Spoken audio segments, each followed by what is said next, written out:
Hey everyone, it's Skipper Mark, and we are getting ready to go boating for the first time this season. It's mid-May, almost Mother's Day, and we haven't gone out yet, which is really late for us, but here in Connecticut, it's been raining a ton over the past few weeks.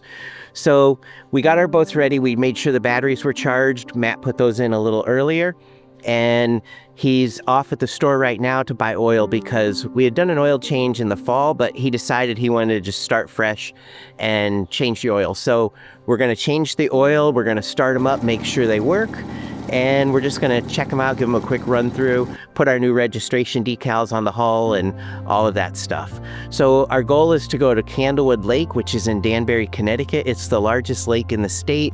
It's not that far away, and we just want to kind of have a quick outing to go out for the first time and have some fun. Plus, it's only going to be in the high 60s, and the winds are going to be over 25 miles an hour, so it could be kind of rough, so we don't want to go to a big lake like Lake George or Lake Winnipesaukee, somewhere like that.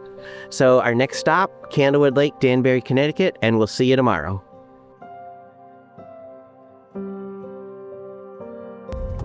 All right, it's the next day, and we arrived at the LATTINS Cove boat ramp.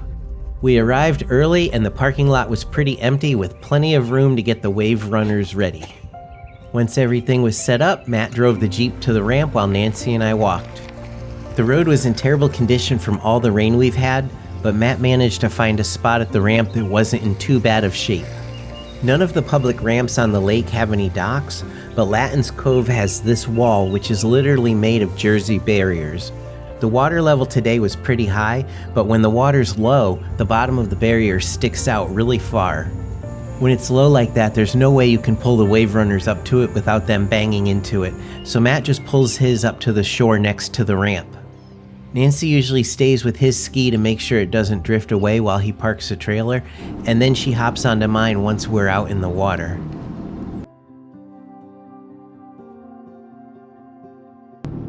I saw them get ready to go, so I started to head out, but they never came out. When I turned around to check on them, I knew something was wrong because Matt's alarm was going off and the ski wasn't moving.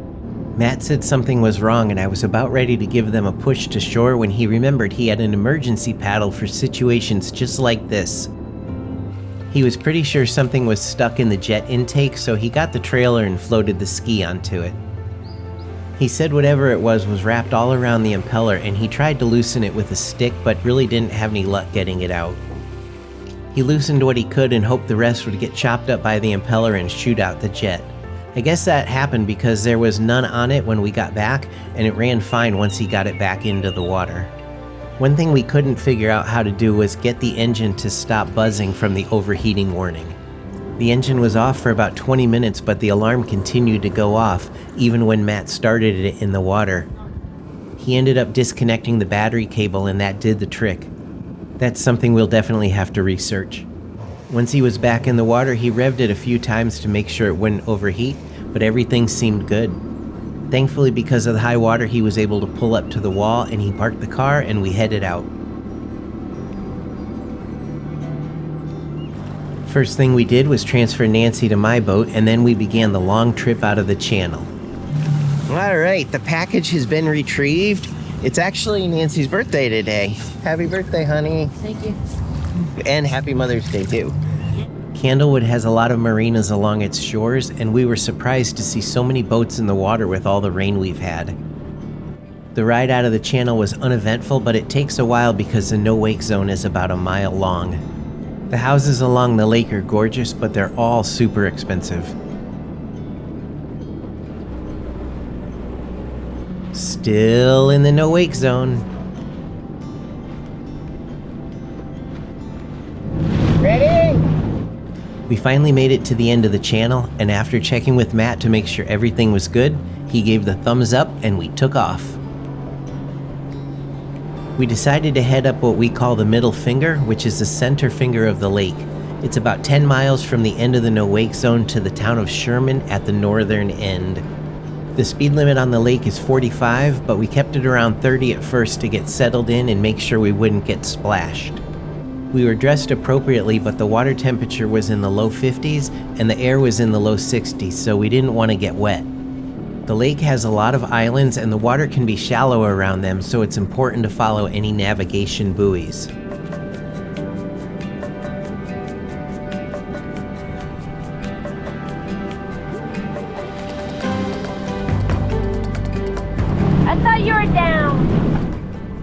Matt loves to do crazy things with his WaveRunner, and today he had a lot of fun.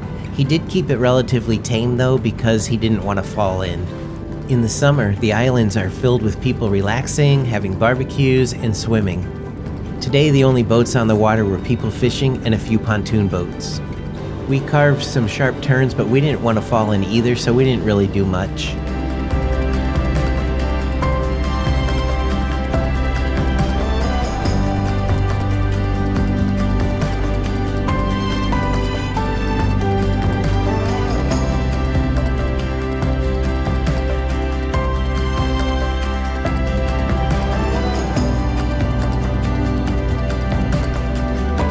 This is Chicken Rock. When the weather is warm, people anchor all around, then climb up and jump off. I've never done it because I'm old and scared, but apparently a lot of people have gotten hurt doing it. These are the houses across the lake from Chicken Rock. Because of the terrain, they can't build them down by the water, so they build them way up on a hill and then have these huge staircases that go down to the water. We still had about 3 miles to get to the end of the lake, but this was the windiest part of the trip. The wind was coming straight down the finger, creating small white caps with that really dark surface that lets you know it's windy. We made it pretty quickly to the no wake zone and the start of the channel in Sherman, but it's about a mile to the end of the lake and we didn't want to deal with that, so we stopped and had some lunch instead. After that, we headed straight back to the ramp. The ride was quick and smooth because we had the wind at our backs and just flew over the waves.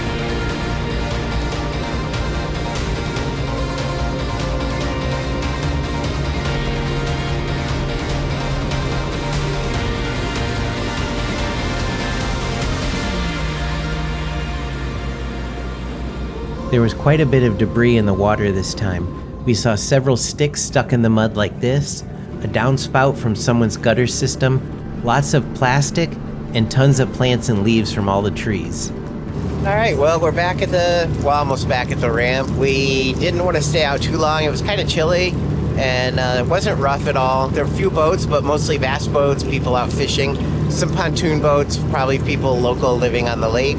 So we had a great time today. It wasn't real long. I think it was about 20 miles, maybe 18 miles. I'll look when we get back. Thankful that Matt got his, issue with the weeds all fixed. So we're gonna load up the boats on the trailer and probably stop at Five Guys or something and grab a quick bite, and then we're gonna head on home. So if you have any questions about Candlewood Lake or WaveRunners in general, please leave a message in the comments below and I'll be happy to answer as best I can. As always, thanks for watching and have a great day.